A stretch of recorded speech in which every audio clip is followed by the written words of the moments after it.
We go to the former president speaking at a rally in Juneau, Wisconsin. 30 days from now, we're going to win the state of Wisconsin. We're going to defeat Kamala Harris. And we are going to make America great again. We're going to do it. We're going to do it, and quickly. We're going to do it quickly. And when we win, it will be considered the greatest political victory in American history. You know that, right? I saw that. I saw that. I've never really said it that way. I've said it a lot of different ways, but not that way. And I saw one of these Democrat, I guess congressmen in this case. He said, if he does this, because we're leading in all the polls, we're leading everywhere. Leading in Wisconsin, too, by the way, which is very important.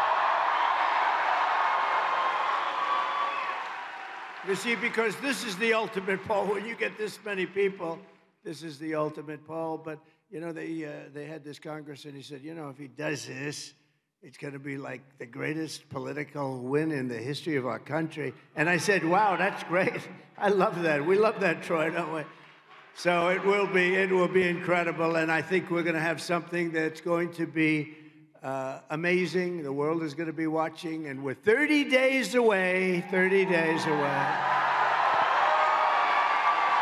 So you have to get it involved. But, we had an incredible evening last night in Butler, Pennsylvania. It was a beautiful evening. It was a very different kind of an evening. It was a tribute to a very brave firefighter, Corey. He was a real trumper.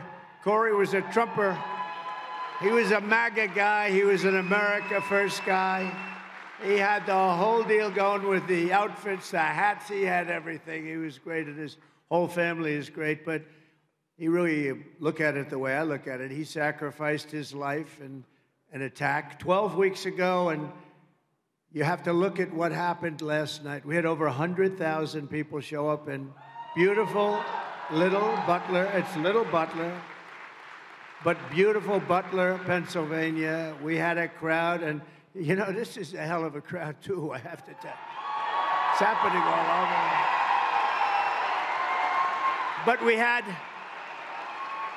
had 100,000 people, and there was love, and I had a fantastic Christopher. I had a great opera singer, and he went up and he sang Ave Maria. You saw that. We had a short moment of silence, and then the bells rang, and they said, where do we All right, former President Trump at his rally in Juneau, Wisconsin, beginning his rally, and he can go for about 90 minutes at these rallies, how he talks for about 90 minutes. But beginning this one similar to the way we saw him speak yesterday, as he's talking about in Butler, Pennsylvania. He's talking about his crowd size and also about the moment of silence for the firefighter who was killed during that assassination attempt the last time he was in Butler, Pennsylvania. Let's bring Alex Perchet back in. Alex, this is pretty standard fare for the beginning of a Trump rally, telling the crowd that he's leading everywhere, even though some of the polls show it differently. But whatever the case, it's a tight race, and he needs Wisconsin. Absolutely, it's a tight race, and so he was quoting polls. I'm not quite sure which polls he was referencing, but I will say that the polls that we were talking about, show this race within the margin of error. And, the Trump campaign being able to potentially win Wisconsin again, as they did in 2016, that makes the electoral math significantly easier. We're talking about, the fight of these battleground states. Well, it really kind of seems like the two candidates are really kind of ping-ponging between Wisconsin and Western Pennsylvania to shore up those bases there.